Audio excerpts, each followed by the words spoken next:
Sir अगर nuclear war हुआ तो वो कैसा होगा? न्यूक्लियर वॉरहेड तो पाकिस्तान के पास है और हमारे पास भी है, लेकिन हमारे पास ट्रायड है। पाकिस्तान अगर एक बॉम्ब बेसमेंट से निकाल के आर्म भी करता है, it gives us the right to fire a nuclear bomb. या वो सर आपको लग रहा है इंडिया सही डील कर रहा है उस डीएनए के साथ इतने सालों से? एक दिन ना इमरान खान ने बड़ी अच्छी स्टेटमेंट दी थी। वो बोलता आप लोगों को ना शुक्रगुजार होना चाहिए पाकिस्तान का कि हम इन लोगों के साथ डील कर रहे हैं जिसको जो टेररिस्ट है। अगर हम आपका हिस्सा होते तो इंडिया को।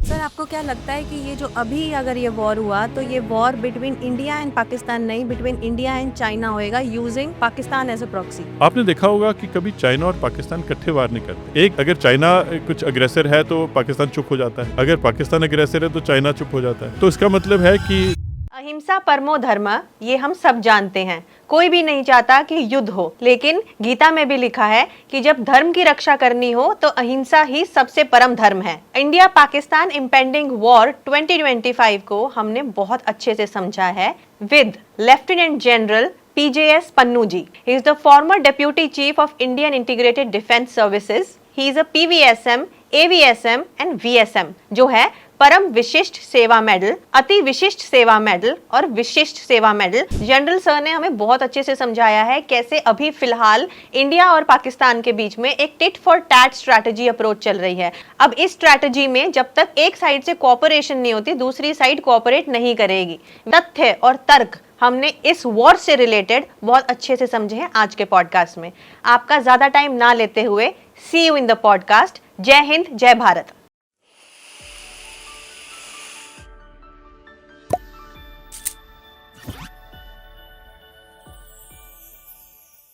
Sir, do you think we are at war right now? जब हमास के अटैक हुआ था, हमास ने इजराइल के ऊपर अटैक हुआ था, तो उन्होंने पहले दिन अनाउंस कर दिया था we are at war. War की परिभाषा जो है वो बहुत अलग अलग दिशा से देखी जा सकती है। It can be war of words, it can be trade war, it can be territorial war, it can be technology war. So we have been fighting a proxy war in any case with Pakistan. And when you talk about 2.5 front war, now what is half? It means half front we were already fighting, that is proxy war. Whether we are actually going and stepping into a conventional war, and then if you're going to describe कि हम conventional war में हैं या नहीं हैं, not yet. Proxy war से हम less than war situation या sub conventional war उसमें हैं हम। दूसरी बात यह होती है कि एक टिपिकल तरीका होता है कि जिस दिन आप सोचते हो कि लड़ाई छिड़ेगी, यहाँ लड़ाई होगी, उसको D-Day बोलते हैं। लेकिन एक प्रीएम्प्टिव स्ट्राइक्स होती हैं। D- मतलब D-Day से पहले, लड़ाई लगने से पहले क्या होता है? लड़ाई लगने से पहले एक आप बैटल फील्ड को शेप करते हो through a aerial campaign. It means you can go for a air raid, you can go and destroy certain vital installations. पुराने ज़माने में ड्रोन्स नहीं थे होते, अभी ड्रोन्स आ गए हैं। साइबर और स्पेस नहीं थी होती, अभी ये दो डोमेन ऐड हो गए हैं, साइबर और स्पेस का। और आजकल तो हम मल्टी डोमेन ऑपरेशन भी बोलते हैं और दूसरी साइड में देखा जाए कि हाइब्रिड वॉर भी बोलते हैं। तो आजकल इतनी ज़्यादा डेफिनेशंस हो गई हैं कि आप किसी भी चीज़ को सिद्ध कर सकते हो। So yes we are at war, but this war cannot be called war unless you declare it. Because declare होने के बाद then you are completely free to do whatever you want to do in a nation. You can even capture a nation, you can even destroy a nation. So therefore I think वो हमने जो पहले एक strike की not terrorist basis के ऊपर, उसके बाद हमने बोला कि ये नॉन एस्केलेटरी है। इसका मतलब कि हमने एक वॉर प्रिवेंशन को अपनी स्ट्रेटजी माना है। एक सबसे पहले होती है लड़ाई लड़ने से पहले वॉर अवॉइडेंस, कि आप लड़ाई लड़ना ही को अवॉइड करना चाहते हो। लड़ाई को अवॉइड करने का ये तरीका है कि आप अपने आप को इतना सक्षम बना लेते हो, आपकी पावर इतनी ज़्यादा होती है कि आपको कोई डेयर ना करे अटैक करने के लिए। उसको बोलते हैं डेटरेंस। लेकिन आप जब प्यूनिटिव डेटरेंस में जाते हैं, इसका मतलब कि आप अगर हमें अटैक करोगे तो हम आपको इतना ज़्यादा पनिशमेंट देंगे कि आप उसके बाद या तो एग्जिस्ट नहीं करोगे या दोबारा हिम्मत नहीं करोगे। सो एक डेटरेंस का मतलब होता है कि अपने आप को इतना ताकतवर बना लेना कि दूसरे की हिम्मत ही ना हो आपको अटैक करने की। तो अगर हमने डेटरेंस क्रिएट की होती तो शायद हम वॉर ना लड़ते, शायद हमने क्रेडिबल डेटरेंस क्रिएट किया है। सो सबसे पहले एक न्यूक्लियर थ्रेशोल्ड वो होता है कि अगर आप एक न्यूक्लियर पावर हो, आपको न्यूक्लियर डेटरेंस आपने क्रिएट किया है कि आपके ऊपर कोई हमला नहीं करेगा। तो पाकिस्तान ने एक न्यूक्लियर डेटरेंस क्रिएट की हुई है। पाकिस्तान के पास कन्वेंशनल मशीनरी वॉरफेयर की इतनी स्ट्रांग नहीं है, तो वो क्या करता है कि सबसे पहले वो टेररिस्ट पालता है, टेररिस्ट से अटैक करवाता है, प्रॉक्सी वॉर सिचुएशन में जाता है। जैसे हम उसको एक स्टेप ऊपर जाके कन्वेंशनल में जाना चाहते हैं, वो सीधा न्यूक्लियर के ऊपर आ जाता है, ताकि सब लोग भागें कि अभी लड़ाई न्यूक्लियर दायरे में पहुंच गई है, तो उसको अभी सब रोको क्योंकि पूरा वर्ल्ड डिस्ट्रॉय हो जाएगा। सो ये वॉर की जो डेफिनेशंस हैं, ये एक क्लियर कट इसकी बात नहीं है, लेकिन मैंने आपको बता दिया कि वॉर के अलग अलग क्या पहलू हैं। तो सर आपको क्या लगता है कि अभी गिवन द सिचुएशन अभी टिट फॉर टैट स्ट्रैटेजी चल रही है एक तरह से। So basically tit for tat strategy में जब तक कॉपरेशन नहीं होती एक साइड से, दूसरी साइड कॉपरेट नहीं करेगी। तो यहाँ पर क्योंकि शुरुआत पाकिस्तान ने की थी, तो इंडिया ने रिस्पॉन्स दिया है, जो 9 टेररिस्ट बैंक्स जो कैंप्स को डिस्ट्रॉय किया है, प्रिसीशन टारगेटिंग किया था। लेकिन उसके रिस्पॉन्स में अब पाकिस्तान हमारे सिविलियन एरियाज पे अटैक कर रहा है। तो ये टिट फॉर टैट स्ट्रैटेजी चल तो रही है। We are not fighting an army, we are basically fighting terrorist right now, which a lot of people are saying. तो आपको क्या लगता है ये टिट फॉर टैट स्ट्रैटेजी कब तक चलेगी, और इवेंचुअली आपको लगता है कि ये किसी टाइप ऑफ वॉर में ट्रांसलेट हो जाएगी? 1947 में जब हमारा पार्टीशन हुआ था, इंडिपेंडेंस भी हुआ था, तो हम तो जुबिलेशन में थे, मूड में थे कि हम इंडिपेंडेंट हो गए हैं। लेकिन हमारा पार्टीशन भी उसी दिन हुआ और हम उसी दिन लड़ाई में चले गए। पाकिस्तान ने इर्रेगुलर वॉरफेयर शुरू किया। उन्होंने ट्राइबल्स जो खैबर पख्तूनवा इलाका है अफ़गान साइड में, वहाँ के उनके ट्राइबल्स पहले उन्होंने इकट्ठे करने शुरू कर दिए थे। और जैसे ही जम्मू एंड कश्मीर के महाराजा ने डिक्लेयर किया कि वो इंडिया का हिस्सा है, तो वो ट्राइबल्स ने रेड कर दिया, क्योंकि स्टैंड स्टिल अरेंजमेंट जो था कि हम अभी फैसला करेंगे कि हम इंडिया या पाकिस्तान का हिस्सा बनेंगे या नहीं बनेंगे। लेकिन जैसे ही वो उन्होंने रेड शुरू कर दिया, 15 अगस्त के बाद जब विभाजन ही हो गया और स्टैंड स्टिल एग्रीमेंट को पाकिस्तान ने नहीं माना, कि उसने अपने रेडर्स को तैयार करते करते उसको भी कुछ समय लग गया। लेकिन ये अंग्रेज़ों को ये पता था कि ये अटैक करने वाले, उन्होंने हमें नहीं बताया। अंग्रेज़ यहाँ भी कमांडर इन चीफ अंग्रेज़ था और उधर भी कमांडर इन चीफ अंग्रेज़ था, तो अंग्रेज़ों को पता था ये हमला होने वाला है। तो इर्रेगुलर वॉरफेयर, जिसको ऑपरेशन गुलमर्ग है, वो शुरू किया उन्होंने 47-48 में। और आज की तारीख में जो गिलगिट बाल्टिस्तान, पाकिस्तान ऑक्यूपाइड कश्मीर और जिसको पाकिस्तान आज़ाद कश्मीर बोलता है, ये सारा इलाका तो 47-48 में हमारे हाथ से निकल गया, क्योंकि जो महाराजा हरी सिंह की टेरिटरी थी, जो हमारे पास इंडिया के पास आनी थी, वो तो हम पूरा कैप्चर नहीं कर सके, क्योंकि बाय द टाइम हमारे ट्रुप्स उधर लैंड किए और तब तक तो कबायली श्रीनगर एयरफील्ड के पास पहुंच चुके थे। दूसरी बात, 1965 में दोबारा वही काम हुआ। ऑपरेशन जिब्राल्टर में उन्होंने फिर इरेगुलर वॉरफेयर शुरू किया। उन्होंने रेगुलर ट्रुप्स के साथ वार नहीं किया 65 में, उन्होंने हजार इरेगुलर ट्राइबल्स के वो लश्कर बनाते थे, और उन्होंने कई जगह पूरे कश्मीर बॉर्डर के ऊपर आपने क्रॉस करने की कोशिश की, इस उम्मीद से कि पूरे कश्मीरी हमारी मदद करेंगे और हमारे रेडर जाके कश्मीर के अंदर कैप्चर करेंगे, और लोग लोकल सपोर्ट में हम अपना झंडा खड़ा करके बोलेंगे ये सब पाकिस्तान बन गया। 71 की लड़ाई खास करके बांग्लादेश की लड़ाई थी, उसमें वो बांग्लादेश बना, ईस्ट पाकिस्तान, और वेस्ट पाकिस्तान के साथ जो भी लड़ाई हुई उसमें पाकिस्तान ने कुछ इलाके गंवाए, और फिर हमारा एक जो सीज फायर एग्रीमेंट था, जिसको सिमला एग्रीमेंट हुआ, हमने उनके 92,000 प्रिजनर भी वापस कर दिए और उनको कुछ ज़मीन भी वापस कर दी, कुछ नहीं, मतलब उन्होंने भी नहीं वापस की। छम का इलाका उनके पास ही है जो 71 में हमने गंवाया। तो मेरा कहने का ये मतलब है कि हम जब इर्रेगुलर वॉरफेयर की बात करते हैं, टेररिज्म की वॉर करते हैं, ये तो पैदा होते ही पाकिस्तान ने इसी डिज़ाइन को अपनाया है, और बाद में सिर्फ 71 के बाद एक ही डिज़ाइन चेंज हुआ है कि उसने एटम बम बना लिया, बाकी और कुछ नहीं चेंज हुआ है। तो वो इरेगुलर वॉरफेयर करता है, इरेगुलर वॉरफेयर में इन्वेस्ट करता है। टेररिज्म सिर्फ इंडिया के बरखिलाफ नहीं, पूरे वर्ल्ड के बरखिलाफ उसने टेररिज्म फैलाया है, तभी ग्लोबल वॉर ऑन टेररिज्म शुरू हुआ है। उसने तो 9/11 में, 26/11 में, ये तो सब पाकिस्तानियों का हाथ था, पीछे से उन्होंने सपोर्ट की। और ये भी बोला जाता है कि हमास का जो अटैक हुआ है उसमें भी उनकी जो हमास वाले जो टेररिस्ट थे उनकी ट्रेनिंग भी पाकिस्तानियों ने करवाई है। तो उनका तो ये एक स्पेशलाइजेशन है। और आप इनको नज़रअंदाज नहीं कर सकते हैं।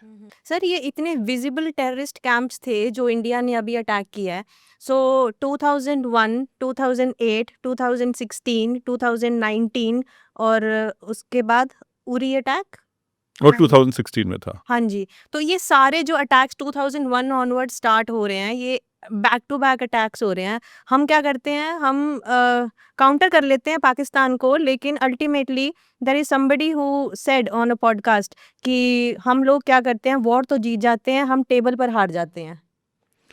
मेरा ख्याल इंडिया हमेशा एक ग्लोबल रिस्पॉन्सिबल नेशन की इमेज रखना चाहता है। क्या वो राइट अप्रोच है?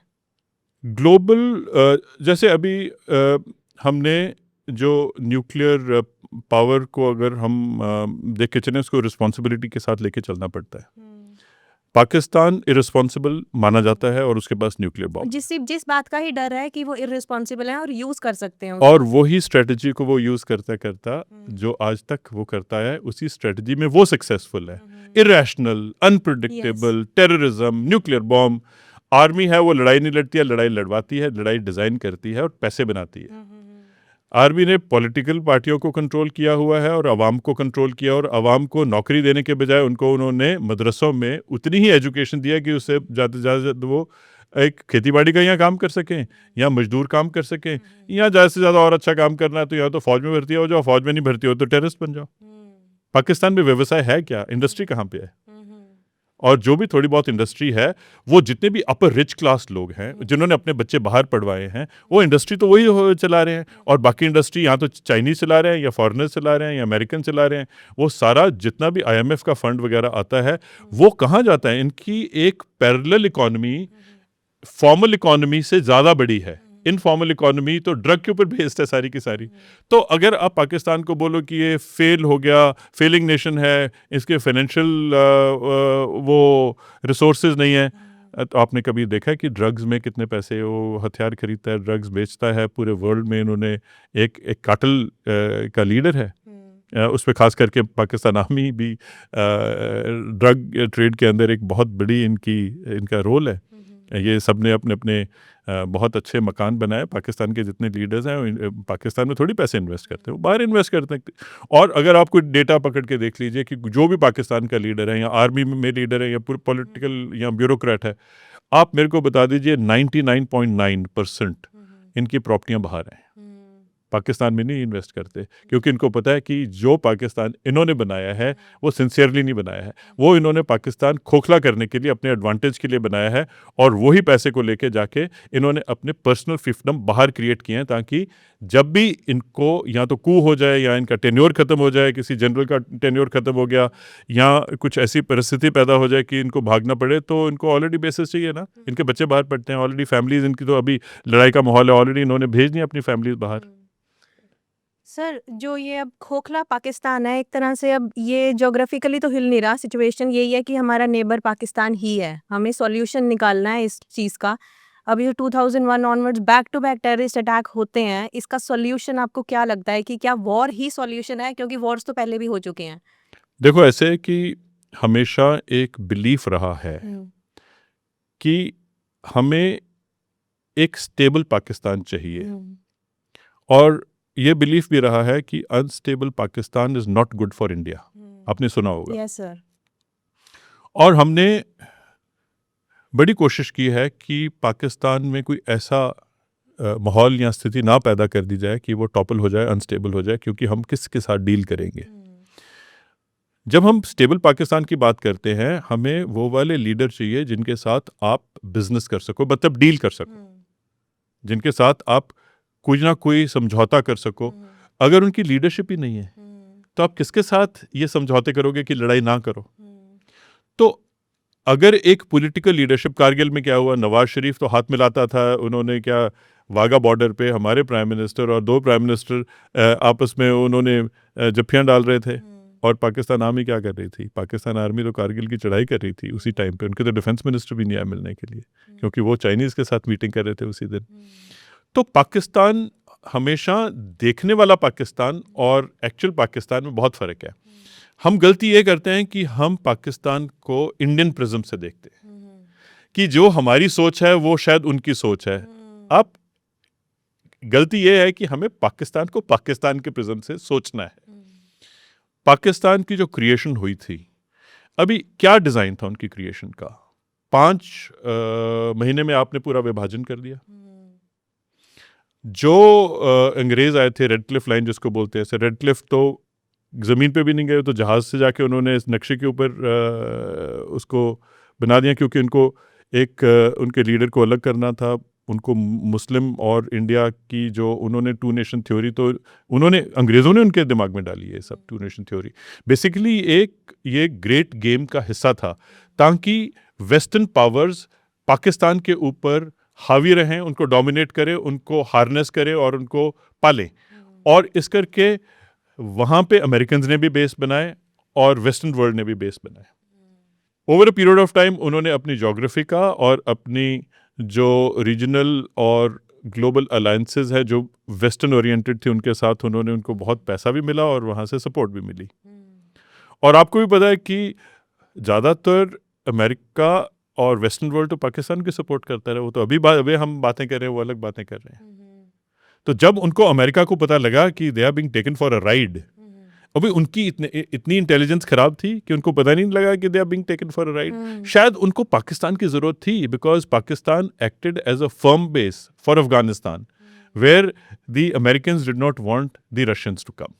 सो अगर आपने किसी को इस्तेमाल करना है, उसके साथ तो आपको डील करना पड़ेगा, तो अमेरिकन उनके साथ डील करते रहे। अभी तो अफगानिस्तान से रशियन भी चले गए, अमेरिकन भी चले गए, अभी पाकिस्तान की क्या जरूरत है? पाकिस्तान को तो वो डिस्पेंस कर सकते हैं। बेबी उनके पास 2 चीज़ें हैं, उनके पास बॉम्ब है, उनके पास चाइना है, और उनके पास आर्मी है, और उनके पास टेररिस्ट हैं। और ये सब जो उन्होंने बनाया है, ये उनके पास एक वीक कॉन्स्टिट्यूशन है। उनकी पाकिस्तान की कॉन्स्टिट्यूशन तो 1961 में बनी, वो भी वीक कॉन्स्टिट्यूशन थी, वो इम्प्लीमेंट नहीं हुई। फिर 73 में उनकी कॉन्स्टिट्यूशन बनी। अगर उनकी कॉन्स्टिट्यूशन ही 73 में बन रही है और हमारी 1950 में बन रही है, कितना फ़र्क है 2 देशों में। So we have to see everything from the prism of Pakistan. वो उनके डिज़ाइन क्या है, उनकी कैपेबिलिटी किस वजह से, किसने क्रिएट की है, जो लड़ाइयाँ हुई हैं उसमें वेस्टर्न इक्विपमेंट उनके पास क्यों था, और अभी उनके पास चाइनीज इक्विपमेंट क्यों है। हाँ जी, अभी PL-15 के लिए बोल रहे हैं कि चाइनीज इक्विपमेंट है और वो अटैक कर रहे हैं वो यूज करके इंडिया में। बिल्कुल। तो जिस देश ने उनको इस्तेमाल करना है, वो देश उनको हथियार देता है और बाकी देश उनके साथ व्यापार करते हैं। सर, आपको क्या लगता है कि ये जो अभी अगर ये वॉर हुआ, तो ये war between India and Pakistan नहीं, बिटवीन इंडिया एंड चाइना होएगा, using Pakistan as a proxy? देखो, मैं इसको 1962 की बात में ले जाता हूँ कि 1962 में जो हमारी चाइना के साथ लड़ाई हुई, तो हमारा बहुत नुकसान हुआ, हम हार गए। और उसके बाद चाइनीज़ अपने आप ही विड्रॉ कर गए। पाकिस्तान उस टाइम उन्होंने सोचा कि शायद इंडिया बहुत कमज़ोर हो चुका होगा, तो उसको अभी अटैक करो। 65 में उन्होंने ये प्लान बनाई अटैक करने की। आपने देखा होगा कि कभी चाइना और पाकिस्तान इकट्ठे वार नहीं करते। हाँ जी। एक अगर चाइना कुछ अग्रेसर है तो पाकिस्तान चुप हो जाता है, अगर पाकिस्तान अग्रेसर है तो चाइना चुप हो जाता है। तो इसका मतलब है कि that they take turns. Why do they take turns? They take turns कि हो सकता है कि उनको एक को अपना गन पाउडर बचाना है, दूसरे का खर्च करवा देना है, और अगर ज़रूरत पड़ी तो फिर वो एक का दूसरे का बचाएंगे और फिर यहाँ से शुरू कर देंगे ताकि दोनों मत डूबें। लेकिन ये एक बहुत भारी स्ट्रेटजी है। तभी हमें एक डिप्लोमेटिक, मिलिट्री और ट्रेड और इकोनॉमी और ग्लोबल फ्रेंडशिप, ये इनसे हम बैलेंस जो हमें करने की बहुत ज़रूरी है। हमारे neighbourhood has to be very strong. So हमारी तो पॉलिसी भी है neighbour first, but neighbour first में तो देखो शायद we could have done better. Yes sir, क्योंकि अगर इंडिया के नेबर्स देखो, पाकिस्तान, चाइना, म्यांमार, मणिपुर में काफ़ी इशू चल रहा है, बांग्लादेश, इंडिया कहीं से भी किसी के साथ अच्छे टर्म्स में है नहीं। हम लोग we are fighting on all the fronts. So they say it is a 3 front war right now what India is fighting. और देयर इज़ चाइना जो अभी ग्लोबल सुपर पावर बनना चाहता है, वो विद इन एशिया अपने नेबरहुड में India को सुपर पावर बनने नहीं देना चाहता, क्योंकि यही टाइम जब ये जो अटैक हुए हैं, इंडिया और यूके का फ्री ट्रेड अग्रीमेंट भी साइन हुआ है, which is a good achievement for India. वो चीज़ें इंडिया ट्राई कर रहा है कि ये सारी चीज़ों के साथ न्यूज़ में हाईलाइट की जाएँ कि यार economic front is not going down. ये भी इंडिया दिखाना चाह रहा है। तो क्या हम अवेयर हैं कि ये चाइना के थ्रू ही हो रहा है वॉर? अगर आप देखिए जब पहलगाम पे अटैक हुआ और उसके पहले पाकिस्तान के चीफ ने कुछ बयान दिए और फिर अटैक हुआ और हमने उसका रिस्पांस दिया। ये एक डिज़ाइन है to pull India into war. Yes sir, yes. और now that India is getting sucked into war, it is our responsibility to make sure that we don't get sucked into a war to the advantage of Chinese. Yes sir, do you think कि जो response हमने दिया है that was the right response? देखो ऐसे है कि आपने कोई ना कोई रिस्पॉन्स तो देना है। हमारी, सिर्फ हमारी नहीं एक्चुअली, ये एक पॉलिटिकल रिक्वायरमेंट होती है to satisfy your own people. After all सरकारें बनती हैं लोगों की मर्जी से, और अगर लोग कोई चीज़ को चाहते हैं तो वो सरकारें वो काम करती हैं क्योंकि वो उनके भरोसे पे ही वो खड़ी हुई हैं। सिमिलरली पुतिन जो है वो भी अपने दिमाग से काम करता है, ज़ेलेंस्की भी अपने दिमाग से काम करता है, और तो हर एक लीडर जो है वो एक उस तरीके से काम करता है जो उनकी कॉन्स्टिट्यूंसी और लोग चाहते हैं। How do they look? They have to look good to their own people. But what if the people are only not safe then? See, the point is that people have to, including media, have to be very careful in what they are representing. If the media is representing war, a nation will go to war. If media wants to show that we need to sort out Pakistan or we need to fight on two fronts, you are actually convincing your own people that this is what you should be desiring. Yeah, exactly. So media puts it in the minds of people that this is what you should be desiring, and then उसको फिर echo chamber में चले जाता है, वो फिर echo करता है। लेकिन in this particular case अगर लड़ाई शुरू हो ही गई है तो अभी पाकिस्तान को वही इंटरनेशनल डिप्लोमेसी में हम एक गुड बॉय बन के ग्लोबल बैलेंसिंग की बात करें कि पाकिस्तान आर्मी का जो ब्लफ है उसको कॉल ऑफ करें और कन्वेंशनल वॉर में चले जाएं। और आपने ये मेरे से बात शुरू में पूछी थी कि आर वी एट वॉर, तो मैंने आपको वेरियस सिचुएशंस बताई कि वॉर की डिफरेंट डेफिनेशंस हैं और उसके अलग एस्केलेटरी लेवल्स हैं। All can be classified in war, proxy war and hybrid war. Hybrid war, proxy war हम पहले भी कर रहे थे। अभी वो कन्वेंशनल वॉर में जाना चाहेगा या नहीं जाना चाहेगा? नहीं, पाकिस्तान कन्वेंशनल वॉर में नहीं जाना चाहेगा। वो हमें हाइब्रिड सिचुएशन से बाहर नहीं निकलने देगा। अभी उसने एलसी ओपन की है, अभी वो ज़्यादा से ज़्यादा टेररिस्ट भेजने की कोशिश करेगा, मास इन्फिल्ट्रेशन विद टेररिस्ट, मास। जैसे उसने ऑप गुलमर्ग और ऑप जिब्राल्टर 1947-48 और 1965 में की थी। मैं तो देखता हूँ कि अगर उनके टेररिस्ट, उनको हमने मारा है तो वो तो एक उनकी एसेट भी है और लायबिलिटी भी है। तो उन्होंने टेररिस्ट को जो लायबिलिटी है उसको एसेट में कैसे कन्वर्ट करेंगे कि अगर हमें बलूचिस्तान में मत मारो, हमें इधर मत मारो, इनको सबको कन्वर्ट करके इंडिया में भेज दो। इस्लाम के नाम पे, इस्लाम खतरे में है, इंडिया ने ऐसे ऐसे हमारे ऊपर हो, तो हिंदू नेशन है, वो तो उनके आर्मी चीफ ने एक डिज़ाइन बनाया हुआ है। तो अभी अगर टेररिस्ट नाराज़ बैठे हैं कि हमें मारा है, तो हमारे लिए वो आपने जैसे हमने भी उनको अटैक किया कि हमारे लोग नाराज़ हैं, तो पाकिस्तान की ये होगा कि आज तो टेररिस्ट नाराज़ हैं और अभी सारे भाइयों को इकट्ठा कर लो, टेररिस्ट है, और हज़ारों की जैसे उन्होंने लश्कर बनाए थे, जाके इंडिया के ऊपर चढ़ाई कर दो, मर गए तो मर गए, उनको get rid of them. Terrorists are disposable, dispensable, But they usable. them civilians. नहीं, बट टेररिस्ट है, उसको सिविलियन बोलो। हाथ में तो हथियार है, ट्रेनिंग है, मोटिवेशन है, मिशन है, टास्क है। तो कपड़े बदली करने से और लैंग्वेज अलग बोलने से और आप उनको एक यूनिट नहीं बोल रहे हो, मिलिट्री यूनिट, उनको लश्कर बोल रहे हो, तो उससे वो क्या काम कम करेंगे? वो काम तो वही करेंगे। और उनके बीच में ISI और पाकिस्तान मिलिट्री के ऑफिसर्स होते हैं। वो तो शुरू में ऑप गुलबर्ग में भी थे, ऑप जिब्राल्टर में भी थे। तो पाकिस्तान आर्मी के ऑफिसर्स इनको लीड करेंगे, लेकिन सिविल कपड़े में लीड करेंगे। 1999 की लड़ाई भी जो लड़ी है वो पाकिस्तान आर्मी ने सिविल कपड़ों में लड़ी है। तो आप कैसे सिविलियन बोल सकते हो? जब उनको बरियल देने की बात आई तो बोलते ये तो सोल्जर है ही नहीं है ना, आपने तो अपने सोल्जर्स को। तो पाकिस्तान ये इसमें काफ़ी एक्सपर्ट हो चुका है, क्योंकि एक उन्होंने एक और कहानी बनाई है कि इस जिंदगी में चिंता मत करो, आपको अगली जिंदगी में जाना है। तो वो एक वो कन्विंस है, हाँ यार ये वाली ज़िंदगी है वो जहाँ अल्लाह ने हमें हुक्म दिया है कि अभी जिहाद करके ख़त्म होना है। तो पाकिस्तान को तो सूट करता है ना कि ये जितने भी टेररिस्ट हैं इनको उन्होंने ऐसे ब्रेन वॉश किया है कि एक तो विलिंग है, डिस्पोजेबल है, ट्रेंड है, आर्म्ड है। तो आप अभी आप खुद सोच लो कि ये वॉर कैसे अनफोल्ड हो सकती है। सर अगर न्यूक्लियर वॉर हुआ तो वो कैसा होगा? अगर इंडिया और पाकिस्तान के बीच में न्यूक्लियर वॉर होता है, ये शायद सारी दुनिया को पता है, पाकिस्तान को भी पता है कि न्यूक्लियर वॉरहेड तो पाकिस्तान के पास है और हमारे पास भी है, लेकिन हमारे पास ट्रायड है।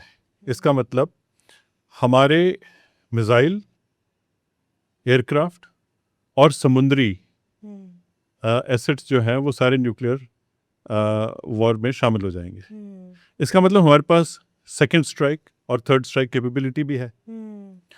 पाकिस्तान अगर एक बॉम्ब बेसमेंट से निकाल के आर्म भी करता है, it gives us the right to fire a nuclear bomb. या वो, क्योंकि अगर the warning systems have been designed in a manner that we have to prevent and preempt a nuclear attack on India. Though the doctrine says no first use, but nobody in India would expect that first we will get targeted and then we will target. This is one part. Second part is, अगर आप देखो इन दिनों में हवा कहाँ की चल रही है, ईस्ट से वेस्ट, तो जितनी भी रेडिएशन होगी, रेडियो एक्टिव मटीरियल्स उड़ के जाएंगे सब पाकिस्तान की तरफ। और पाकिस्तान की तरफ का मतलब उसके बाद अफगानिस्तान, ईरान, इराक, पूरे CAR नेशंस और करते करते यूरोप की तरफ ये न्यूक्लियर रेडियो एक्टिव मटीरियल जाएंगे। तो जितना ज़्यादा जाएंगे उतना ज़्यादा वेस्टर्न वर्ल्ड को इसका असर होगा। तो इसका मतलब है कि ईस्ट की तरफ तो आएंगे नहीं, सारा का सारा डिस्ट्रक्शन होगी वेस्ट साइड में। तो ये पता है कि अगर इंडिया और पाकिस्तान के बीच में न्यूक्लियर वॉर होती है, ये एक बोगी है, ये एक सेबरेटलिंग है, और no country in its senses will allow the country to be targeted with atom bomb. No first use, yes, but the point is, अगर आपने उनको देखा कि आपको पास क्रेडिबल एविडेंस है कि आपके ऊपर बॉम्ब आने वाला है, एक तो आप उसको इन फ्लाइट भी मार सकते हो, और दूसरा उसका ट्रायड और सेकंड और थर्ड स्ट्राइक कैपेबिलिटी जो है हमारी, because of a depth so much that India will survive, Pakistan will cease to exist. Sir how will this nuclear war be different from the one that happened on Japan, जो Japan पे attack हुआ था? बहुत फर्क है। वहाँ पे तो 2 छोटे 20 किलो टन के बॉम्ब फेंके थे, और देखो कितनी बड़ी डिस्ट्रक्शन हुई। अभी तो बहुत ज़्यादा यील्ड है, और ये यील्ड तो इतनी ज़्यादा है कि पूरे वर्ल्ड को असर होगा। तो destruction can be of that magnitude, the whole world will सफ़र।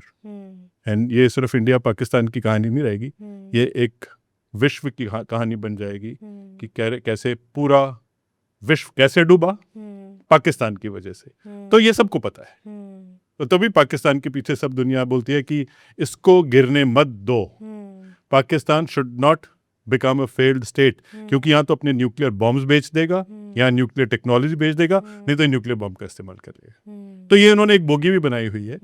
तो I think world understands that, I think Pakistan also understands that. Sir इतने विजिबल वहाँ पे टेररिस्ट कैंप्स हैं जो हमने बहुत इजीली एक रात में डिस्ट्रॉय कर दिए इंडियन आर्मी ने।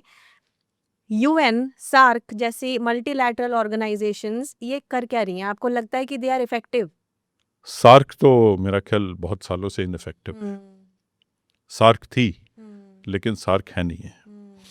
UN तो आप देखो कोविड में UN ने क्या काम किया है, और UN तो was basically created to avoid the third world war, और वो अभी एक बायोलॉजिकल वॉरफेयर है। Covid was biological warfare. अगर उसको, तो ये अगर सेकेंड और फर्स्ट वर्ल्ड वॉर को आप देखें, बड़ी कन्वेंशनल वॉर्स थी, लेकिन अभी स्पेस वॉर, साइबर वॉर, तो अगर वर्ल्ड वॉर हो रही है लेकिन वैसे नहीं हो रही जो जैसे 1917 और 1945 में हुई थी। तो बोलेंगे सेकेंड वर्ल्ड वॉर तो हुई नहीं, थर्ड वर्ल्ड वॉर तो हुई नहीं है, लेकिन technology, strategy, the way of war fighting is undergoing a change.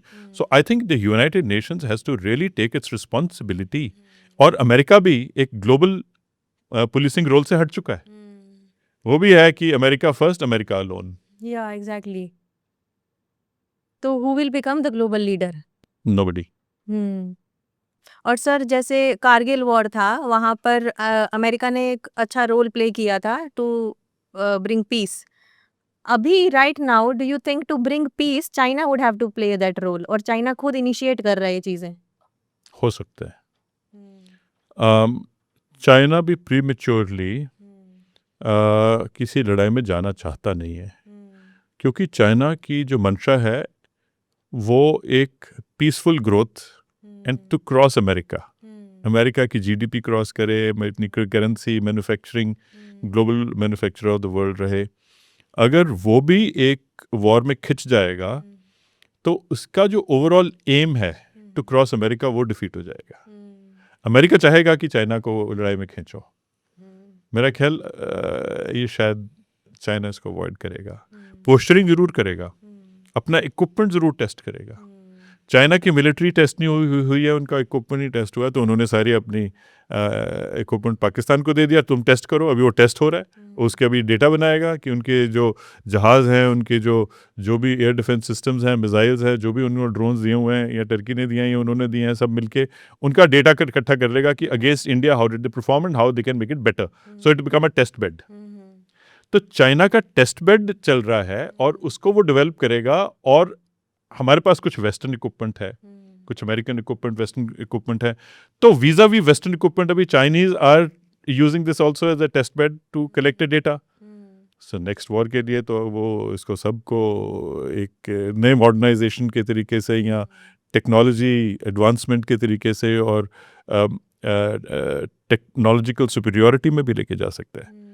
तो ये I think it's a very clever move and I think India should always prevent getting into the crosshairs of superpower rivalry. ये मैंने एक इस किताब में पहले भी लिखा है और 3 साल पहले लिखा है, that India should avoid getting into the crosshairs of superpower rivalry. तो सर एक तरह से तो इंडिया पाकिस्तान चाइना के टेस्टिंग एक्सपेरिमेंट्स के कठपुतली बन चुके हैं और कुछ नहीं हो रहा कि हमारे सिविलियंस की डेथ हो रही है। देखो, लड़ाई के माहौल में कैजुअलिटी तो होती है, तरक्की भी रुक जाती है, डिस्ट्रक्शन होती है इंफ्रास्ट्रक्चर की, साइबर अटैक्स भी होंगे, लेकिन हर एक लड़ाई में कुछ सीख भी होती है और it also leaves a country stronger. जिस कंट्री में लड़ाई लड़ने की क्षमता और एक्सपीरियंस नहीं है तो शायद मेरा ख्याल लड़ाई लड़ने से डरता रहेगा। तो लड़ाई लड़के देखी है, लड़ाई पहले भी लड़के देखी है। हमारी मिलिट्री बड़ी कॉन्फिडेंट है, every officer is blooded in proxy war, now he will be blooded in conventional war. तो अभी लड़ाई आ गई है तो आप लड़ो, वो तो हमारा ट्रेडिशन है कि हम लड़ाई लड़ने में कभी संकोच नहीं करते हैं। वो तो बोलते हैं कि हमने अभी ऐलान कर दिया तो लड़ाई होगी तो होगी। लेकिन अभी किस किस्म की लड़ाई होगी, वो कुछ में बॉडी बैग्स आएंगे और कुछ में नहीं आएंगे। आपको ड्रोन सिस्टम पता है कि ये ऑटोनोमस सिस्टम है, ये पायलटलेस एयरक्राफ्ट है। इसका मतलब है कि इसमें पायलट का बॉडी बैग नहीं है, अगर वो नीचे गिर गया तो ये डिस्ट्रॉय तो उतना ही कर देगा। ड्रोन सस्ता भी है लेकिन उतना ही इफेक्टिव है जितना एक जहाज इफेक्टिव है। तो मेरा ख्याल अगर ऑटोनोमस वॉरफेयर की तरफ चले गए तो शायद मिलिट्री का कम और सिविलियन का नुकसान और इंफ्रास्ट्रक्चर का नुकसान ज्यादा होगा। That is where we are headed. तो सर इस तरह का तो कोई वॉर कभी आज तक हुआ नहीं है, I think. There is always a new normal. And do you think sir India, जब हम अवेयर हैं कि हमारा जितने भी नेबर्स हैं उनके साथ हम सही टर्म्स में नहीं हैं, do you think there should be a law or a system in this country कि जो मॉक ड्रिल्स आप अभी करवा रहे हो वॉर के टाइम पर, ये ट्रेनिंग हमारे सिविलियंस को बहुत पहले से मिलनी चाहिए थी? There are countries I think वहाँ पे कंपलसरी है, you should have military training for certain years. ऐसी हैं कुछ कंट्रीज? हमारी तो एक पॉपुलेशन बेस इतना ज़्यादा है कि अगर आप हर एक को मिलिट्री में पर इन्हीं को अगर किया जाए तो सर ये बहुत स्ट्रांग कंट्री बन सकती है। देखो ऐसे है कि आप देखिए हमारी एनसीसी और एनएसएस ये दो ऑर्गेनाइजेशंस खड़ी हुई थी और होम गार्ड और सिविल डिफेंस ये सब जो ऑर्गेनाइजेशंस हैं ये इसी करके हैं कि जो हमारे स्कूल या कॉलेज में जो यंग लोग हैं वो यूनिफॉर्म पहने, वो डिसिप्लिन सीखें, वो थोड़ा बहुत लड़ाई लड़ना सीखें, और अगर नेशनल एक्सीजेंसी होती है तो इनको आप यूज़ भी कर सकते हो। पर सर मैं कॉलेज में एनसीसी एनएसएस में मैंने ज्वाइन ही नहीं किया था, और जस्ट इमेजिन कि इतने लोग हैं जो कॉलेज ही नहीं जाते, और जो जाते हैं वो ज्वाइन नहीं करते, बहुत कम है जो ज्वाइन करते हैं। रेयर कोई एक लड़की थी शायद उसने ज्वाइन किया था। इट वाज वो ऑब्लिगेशन नहीं था या फिर मैंडेटरी नहीं था, आपकी चॉइस है अगर आपको करना है। मुझे आई वाज अंडर ग्रेजुएशन में मैं बहुत इमेच्योर थी कि मैं उसको समझूं भी उसकी इम्पोर्टेंस और उसको ज्वाइन करूं। आई जस्ट अवॉइडेड, मुझे घूमने जाना है, ऐसा सिचुएशन था। इंडिया जैसी कंट्री जिसका डेमोग्राफिक डिविडेंड बोलते हैं कि हमारा स्ट्रेंथ है, चाइना उसी को ख़त्म कर रहा है, यूएस उसी को ख़त्म कर रहा है। जो ये एआई के थ्रू और जो सोशल मीडिया के थ्रू हमारे यंग पॉपुलेशन का ब्रेन एक तरह से वॉश हो रहा है और वो बस सारा दिन स्क्रॉलिंग करते रहते हैं instead of being productive somewhere else. एक तरह से हमारा डेमोग्राफिक डिविडेंड खत्म हो रहा है, वो भी एक वॉर चल रहा है अलग से कि हमारे लोगों का रीजनिंग स्किल्स, हमारी यंग यूथ का रीजनिंग स्किल्स को ही खत्म कर रहे हैं। वो सारा दिन रील स्क्रॉल करते रहते हैं। People are not getting educated, वो क्वालिटी एजुकेशन नहीं है, वो सब हो रहा है। पर डू यू थिंक उन्हीं को ट्रेन करने की ज़रूरत है और एक लॉ की ज़रूरत है कि मिलिट्री ट्रेनिंग एक सर्टेन टाइम का कंपलसरी होना चाहिए यूथ के लिए, सो दैट ऐसी सिचुएशंस में हम एक जेन्युइनली स्ट्रांग नेशन बन के आएं? आज जो आपने मेरे को पॉडकास्ट पे बुलाया, आपने एक जनरल को पॉडकास्ट पे इस करके बुलाया क्योंकि देश एक लड़ाई के माहौल में है। सिचुएशन। अगर शायद आप 10 साल पहले या 5 साल पहले या 3 साल पहले आप फिल्म की किसी पर्सनैलिटी को बुलाते या किसी इंडस्ट्रियलिस्ट को बुलाते या किसी सक्सेसफुल स्टार्टअप को बुलाते, अभी आप देखो कि जिस देश में आप सिर्फ आर्मी को तब याद करते हो जब किसी को शहीदी की ज़रूरत होती है तो आप आर्मी को याद करते हो। अगर वो आपने देखा है ना कि जो दुख में सिमरन करे उसको दुख काहे को, जो सुख में सिमरन करे उसको दुख काहे को होए। तो अगर हमारे बच्चों को हमने लाइवलीहुड से लाइफस्टाइल में ले आए और इनको बोला नहीं नहीं तुम्हें लड़ाई जाने की जरूरत नहीं है, भगत सिंह तो दूसरे के घर में पैदा होते हैं, हमारे घर में थोड़ी होते हैं, हमने थोड़ी मरना है, बच्चे किसी और के मरे लेकिन प्रोटेक्ट हमें करें। ये एक देश के अंदर ऐसी लहर है कि आप कोई इंडस्ट्रियलिस्ट अपने बच्चों को आर्मी में भेजता है? नहीं भेजता। कोई लीडर नहीं भेजता है। आप देखो ट्रेडिशनल पुराने हैं, आज की तारीख में भी जितनी भी रॉयल्टी है यूके में, उनके जितने भी बच्चे हैं यूनिफॉर्म पहन के लड़ाई में कभी ना कभी जाते हैं, सिंबॉलिक भी होता है तो जाते हैं, क्योंकि उन्होंने अपने देशों को ऐसे बिल्ड किया है जहां पे मिलिट्री की बहुत वैल्यू है, क्योंकि उन्होंने लड़ाइयाँ लड़ी हैं और उनको पता है कि लड़ाई। लेकिन यहाँ पे अगर आपके एक्स सर्विस मैन की रिस्पेक्ट नहीं है, मेरे को कई लोगों ने बोला कि हमें ना अपने बच्चों को थोड़ा ना 2-2 साल फौज में भेज देना चाहिए, तो मैंने बोला कि आप हमारे इतने एक्स सर्विस मैन अनएम्प्लॉयड हैं, आप उनको स्कूलों में क्यों नहीं नौकरियां देते, वो आपके बच्चों को ट्रेन करेंगे। Exactly. Thousands and thousands of soldiers, officers and JSOs are retiring and going at home. अगर आपको इतना ही शौक है कि आपकी इंडस्ट्री में डिसिप्लिन आए, आपके बच्चे वो वॉरफेयर सीखे, तो why are they unemployed? Exactly. Employ them in the schools ना। वहाँ पे नहीं ये फौजी को नहीं एम्प्लॉय करना क्योंकि ये हमें सख्ताई करेगा हमारे बच्चों को, हमारे बच्चे सॉफ्ट हैं, उनको एसी में बैठना है। क्योंकि फौजी है वो आपको सिर्फ पीटी परेड करा देगा, वो आपको स्पोर्ट्स ग्राउंड में ले जाएगा, वो आपका डिसिप्लिन ठीक कराएगा, वो आपके बच्चों को सॉफ्ट बनने से मना करेगा। तो इस करके अगर हर एक स्कूल, आप मेरे को बताए स्कूल यूनिवर्सिटी के अंदर आप 10-15 एक्स सर्विसमैन, कुछ ऑफिसर्स को, जेसीओ और कुछ जवानों को लेके हर एक बंदे को कंपलसरी मिलिट्री एजुकेशन कराएं, तो आपको फौज ज्वाइन करने के लिए सिर्फ एक्सपीरियंस लेने की ज़रूरत नहीं है। कई लोग बोलते हैं जी हमारे बच्चे बिगड़े हैं, थोड़ी थोड़ी देर फौज को भेजा जाए। अरे हमारे अपने बच्चों को खुद क्यों नहीं ट्रेन करते हो? फौज अपनी जिम्मेवारी छोड़ के आपके जो फैमिली की जिम्मेवारी ले ले कि आपके बच्चों को जो सोता है वो कहना नहीं मानता हो कि वो बोलो चलो फौज में भेज दो.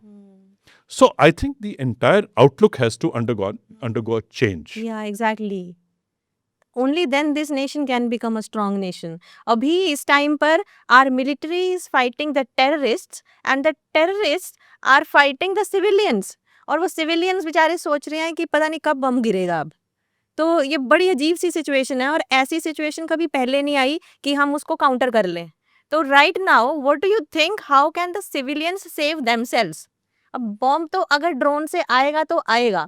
अभी अमृतसर में लास्ट नाइट इवनिंग बोल रहे थे कि अटैक हुआ है और कुछ और पंजाब के एरियाज में उन्होंने अटैक किया है. घर बैठा अपने घर में सिविलियन जो बैठा टीवी पे न्यूज़ देख रहा है, वो कैसे सिक्योर फील करे कि मैं सेफ हूँ? सबसे पहले तो उनको अपनी आर्मी और आर्म्ड फोर्सेस के ऊपर भरोसा होना चाहिए. अगर उनके पास भरोसा नहीं है तो वो अपने आप को सेफ नहीं महसूस करेगा. दूसरी बात है कि हमारी पैरामिलिट्री फोर्स, पुलिस फोर्स और आर्मी, इनको बहुत एक कॉमन डिसिप्लिन और कॉमन कोड ऑफ कंडक्ट पे चलना चाहिए. Exactly sir. अभी आप देखो, एक कर्नल की पिटाई हो रही है, पुलिस वालों ने उसको शराब पी के मार दिया. वो कर्नल बेचारा सर्विंग कर्नल है. तो अगर ये इमेज है आपकी आर्मी की, तो एक सिविलियन क्या महसूस करेगा? कितने सिविलियन खड़े होके एक्चुअली उन्होंने कर्नल को सपोर्ट किया था? आप बताइए मेरे को. ये जो पटियाला में भी एपिसोड हुआ है, नहीं हुआ ना? उन्होंने पुलिस को सपोर्ट किया है या चुप रहे क्योंकि पुलिस कल हमें मारेगी. तो ये एक नेशनल कैरेक्टर होता है. Exactly sir. अगर आपका नेशनल कैरेक्टर है, मैंने कुछ नहीं देखना है, मैंने कुछ के बारे में बात नहीं करनी है, मेरे को ऐसी चीज़ को सुननी नहीं है, मैंने विटनेस ही नहीं बनना है, और मैंने जाके किसी के लिए जिसके ऊपर वार हुआ है, हमारे कर्नल साहब की पिटाई हुई है, एक वहाँ पे कोई पता नहीं एक और जगह पे था कि किसी ने सर्विंग मिलिट्री ऑफिसर की वाइफ को बंद करके रेप करने की कोशिश की, सारे बस दाने बाएं हो गए.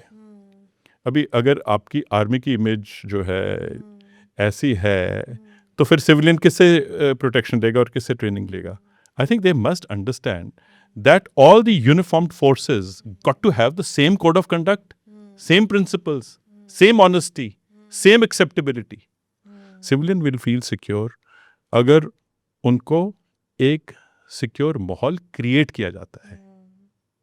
और दूसरी बात यह है कि अगर आपने एक लार्ज कोड ऑफ कंडक्ट देखो, respect for another Indian, respect for people who are working in difficult situations. अभी एक जवान छुट्टी जाता है और उसको अगर वो बेचारा उसका कोई केस है, उसको बोलते तुम भी लाइन में खड़े हो जाओ, कल आना परसों आना, तो वो जवान बोलेगा यार मैं इनके लिए लड़ाई लड़ रहा हूँ, मैं पीछे जाता हूँ तो मेरी सिविल एडमिनिस्ट्रेशन मेरा हाथ नहीं पकड़ रही है. तो वो आगे जाके क्या मोटिवेशन होगी उसकी? दूसरी बात यह है कि पुराने ज़माने में देखा गया, पता नहीं सब अब होगा कि नहीं होगा, कि मिलिट्री आगे लड़ाई लड़ रही है और पीछे बिजनेस वालों ने सारा सामान होर्डिंग करना शुरू कर दिया और महंगा बेचेंगे, ब्लैक मार्केटिंग करेंगे. पानी की शॉर्टेज, शुगर की शॉर्टेज, वीट की शॉर्टेज, खाने पीने की शॉर्टेज. शॉर्टेज क्यों हो जाती है? लोग तो उतने ही हैं, लेकिन शॉर्टेज क्रिएट करने वाले वो है जो एक मौके का फ़ायदा उठाते हैं, अपॉर्चुनिस्ट हैं. तो ये सब नेशनल कैरेक्टर जो है, ये एक बहुत इम्पॉर्टेंट है कि सिर्फ ये नहीं है कि बच्चों को फौज में भेज दो और वो ठीक हो जाएगा. आपको नेशनल कैरेक्टर बिल्ड करना है. स्कूल्स में नेशनल कैरेक्टर बिल्ड करना है, यूनिफॉर्मली नेशनल कैरेक्टर बिल्ड करना है. और जिस कंट्री का नेशनल कैरेक्टर स्ट्रांग है, that nation can not be सबजुगेटेड. Sir आपने एलओसी पे सर्व किया है, क्या चैलेंजेस फेस करती हैं फोर्सेस एलओसी पे? Line of actual control China के है, और लाइन ऑफ कंट्रोल हम उसको एलसी बोलते हैं आर्मी में, उसको एलओसी लाइन ऑफ कंट्रोल करके वो लगा दिया. आई थिंक ये मूवी में लगाया इस करके दुनिया उसको एलओसी बोलती है. जी, जो एलसी हैं जिसको आप एलओसी बोल रहे हो, ये eyeball to eyeball forces deployed है. इसका मतलब है कि बीच में नो मैन्स लैंड है और हमारी रेगुलर आर्मी वहाँ पे डिप्लॉयड है. इसका मतलब ये है कि जितनी देर तक रेगुलर आर्मी उधर है तब तक वो इंटैक्ट है कि regular army for some reason is not there, उनकी या हमारी, तो वो शायद हमारे हाथ से जा सकता है। ग्रैबर होल्डर, इसका मतलब जो ग्रैब कर ले वो होल्ड कर सकता है। शिमला एग्रीमेंट में इसके एक लाइन के ऊपर साइन तो ज़रूर किया हुआ है, लेकिन कारगिल की लड़ाई प्रिवेंट हो सकती है अगर शिमला एग्रीमेंट की स्पिरिट को माना जाता तो। कई एक्शन ऐसे हो जाते हैं लाइन ऑफ कंट्रोल पे कि पोस्ट्स के ऊपर हमला होता है, और पाकिस्तान तो उस बात को मानने को तैयार नहीं है ना कि शिमला एग्रीमेंट तो साइन कर लिया, लेकिन फिर वो अपने कश्मीर को जगलर वेन बोल रहा है। अभी फिर शिमला एग्रीमेंट, अभी बोलता है हम शिमला एग्रीमेंट रिवोक करेंगे। इसका मतलब है कि आप 71 वॉर में वापस चले गए, आपने 72 अपने प्रिजनर ऑफ वॉर भी ले लिए। उसके बाद क्या हुआ? जिस आदमी ने शिमला एग्रीमेंट साइन किया है, मिलिट्री जनरल्स जब पावर में आते हैं उसको टांग देते हैं, फांसी दे देते हैं। और यही काम अभी पाकिस्तान में होने वाला है कि मिलिट्री जनरल पावर में आएगा और इमरान खान को या कुछ उनके जो पॉलिटिकल लीडर हैं जो उनके बरखिलाफ खड़े थे, उनको वो मिलिट्री कोर्ट्स में ट्राई करेंगे, उनको सबको टांग देंगे। इसी करके वो अपने घर बाहर बनाते हैं ताकि ज़्यादा सामान बाहर रहे, और टिकट खरीदने के बगैर एक प्राइवेट प्लेन में फटाफट वो बाहर भाग जाते हैं, क्योंकि उनको पता है कि यहाँ पे उनको मिलिट्री कोर्ट्स ट्राई करेंगे और हैंग कर देंगे। बहुत टफ लाइफ है sir. Sir, are there special officers जो एलओसी पर ही रहते हैं, ऐसा कुछ है? और कोई स्पेशल ट्रेनिंग है उनके लिए? जो ऑफिसर्स नहीं, यूनिट्स हैं, जो इन्फेंट्री यूनिट्स हैं, वो एलओसी पे रहती हैं। उनको सपोर्ट करने के लिए कुछ आर्टिलरी यूनिट्स रहती हैं और बाकी सपोर्टिंग एलिमेंट्स उनके रहते हैं। But eyeball to eyeball जो है वो बेसिकली इन्फेंट्री यूनिट्स होती हैं। तो अगर आप बेसिकली वो ट्रेंचेस में, बंकर्स में बैठे रहते हैं और वो बंकर में लड़ाई करते हैं, वहीं पेट्रोलिंग करते हैं, तो ये लोगों की ट्रेनिंग है। लेकिन इसका मतलब ये नहीं है कि वो एक एलसी की ही यूनिट है, वो उसको तो अटैक भी वही करेगी। वो पीछे आके वो मिलिट्री कंटोनमेंट्स में जब ट्रेनिंग के लिए पीछे आती हैं तो उनका फिर रोल और टास्क बदली हो जाता है, डिफेंसिव से ऑफेंसिव भी हो सकता है। तो जब वो टेन्योर में है, एलसी के टेन्योर में है, तो वो उस टाइम पे एलसी का काम करते हैं, ज़्यादा ये इन्फेंट्री बटालियंस होती हैं। सो सर, अभी करंट सिचुएशन ये है कि हम लेवल प्लेइंग फील्ड पे नहीं है। There is a terrorist attack nation, there is a terrorist victim nation जो हम हैं, there is a no nuclear first policy nation जो हम हैं, there is no such policy that Pakistan has nuclear war related. अभी ऐसे सिचुएशन में do you think कि ये बहुत डेंजरस सिचुएशन है इंडिया के लिए, एक शैलो और एक नो वैल्यू नेशन के साथ फाइट करना? You can choose your friends but you can't choose your neighbours. जो भी आपका नेबरहुड है, जैसे शेप किया है, जिसकी इतिहास में एक ऐसी फाउंडेशन है कि उसको खुद भी ऐसे बनना था और उसको बनाया भी ऐसे किया है, तो वो उसका डिज़ाइन डिफेक्ट है या बाय डिफ़ॉल्ट वो डिज़ाइन है। तो आप देखिए कि इतनी जल्दी 47 में अभी आपका विभाजन नहीं हुआ है, तो आप एकदम कैसे इरेगुलर फोर्सेस को भर्ती कर रहे हो? एग्जैक्टली। तो ये उनके दिमाग में कैसे आया? ये एक डिज़ाइन है, और ये डिज़ाइन जो है ये डिफ़ॉल्ट सेटिंग नहीं है। ये डिज़ाइन ऐसे ही बनाया है कि ये लोग जितने भी north west frontier province, Afghanistan के साथ, ड्यूरेंट लाइन के साथ जितने भी ट्राइबल्स थे, और इन ट्राइबल्स को इंडिपेंडेंट रखा गया था, like with the British policies, कि अगर आप इनको हथियार दे दें और इनका कोई रूल ना हो, इनको अपना अलग शूरा बना के या इनको छोड़ दिया जाए, अपनी खुद की इनकी गवर्नेंस होगी, तो क्या होगा कि रशियंस को, अगर रशियंस आते हैं तो they will have to fight through the tribals. तो क्या किया कि जब ये ट्राइबल्स को ट्रेडिशनली इन्होंने हथियार देके विदाउट लाइसेंस पालना शुरू कर दिया अंग्रेज़ों के टाइम पे, तो उनको तो पता था कि ये सारे ट्राइबल्स यूज़ हो सकते हैं, तो उनको डिज़ाइन में डाल दिया। जब उनको डिज़ाइन में डाल दिया तो वो फिर डिज़ाइन डीएनए में चले गया। अभी आप उस डीएनए के साथ डील कर रहे हो। सर, आपको लग रहा है इंडिया सही डील कर रहा है उस डीएनए के साथ इतने सालों से? एक दिन ना इमरान खान ने बड़ी अच्छी स्टेटमेंट दी थी, अच्छी थी या लेकिन सेंसिबल थी उसके हिसाब से। वो बोलता आप लोगों को ना शुक्रगुजार होना चाहिए पाकिस्तान का कि हम इन लोगों के साथ डील कर रहे हैं जिसको जो टेररिस्ट हैं। अगर अच्छा। हम आपका हिस्सा होते तो इंडिया को इन लोगों से डील करना पड़ना था, ट्राइबल्स के साथ।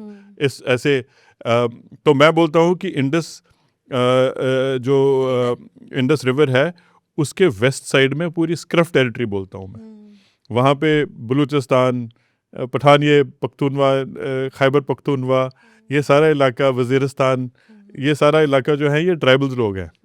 और इनको पहले ही वहाँ पे तो आप मिसाइल खरीद सकते हो कैश पेमेंट में, आप वहाँ पे लोकल AK-47 बनती है, सब कुछ सारा उधर ही बनता है सामान।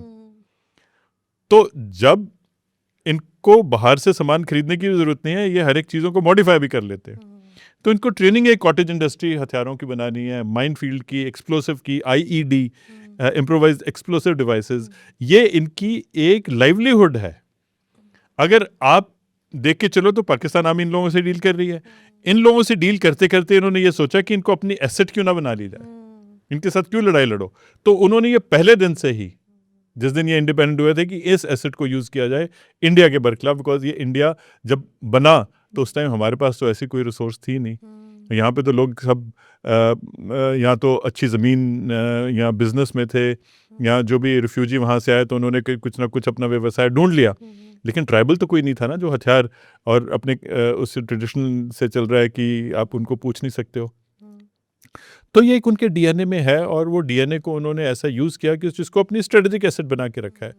तो जो पाकिस्तान है वो है, सो एज आई सेड, वो ही इज़ योर नेबर, तो नेबर है तो नेबर है, आप उसमें डील कीजिए।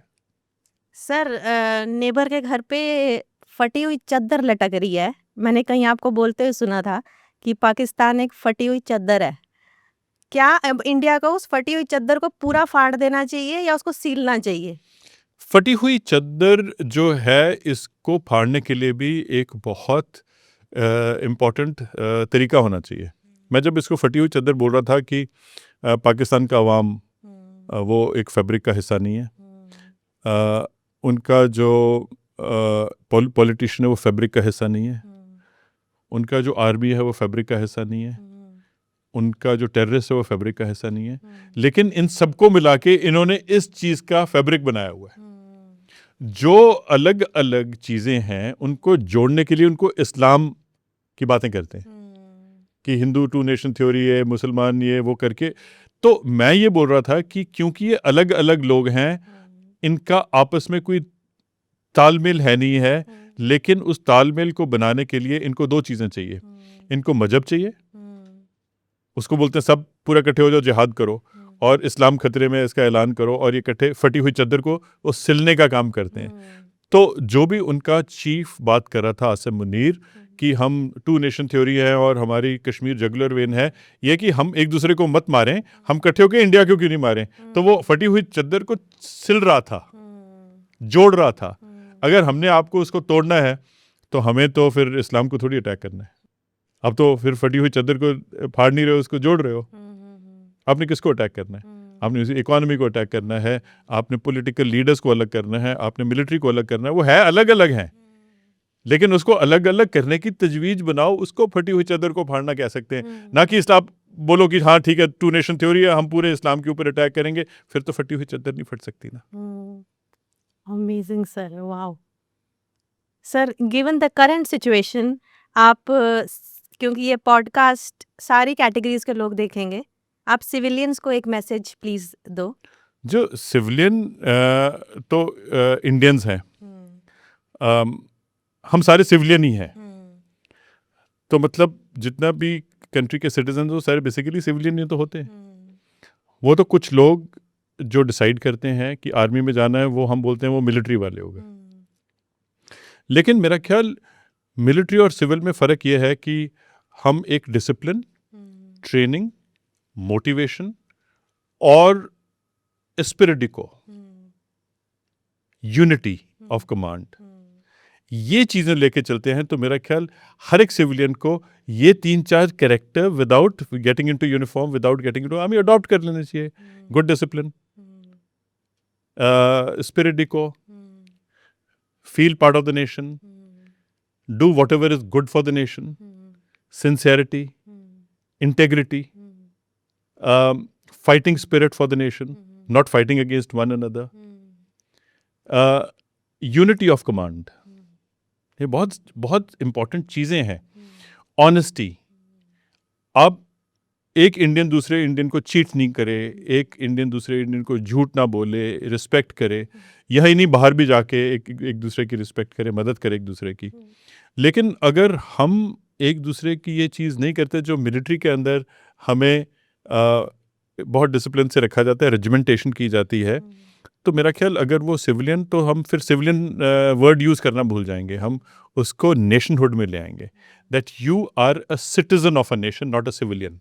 तो in fact you should say, can you give a message to the citizen of a nation rather than a civilian. Yes sir, thank you so much sir. आप, मुझे लगता है कि इस पॉडकास्ट के बाद ना लोगों को एक स्पिरिट जनरेट होगी और ज़्यादा, जो अभी करंट सिचुएशन है। अभी जो सिचुएशन है, जैसे कि सर ने बोला, trust the army, trust the people who are protecting you. जय हिंद, जय भारत, जय हिंद जय सर। हिंद।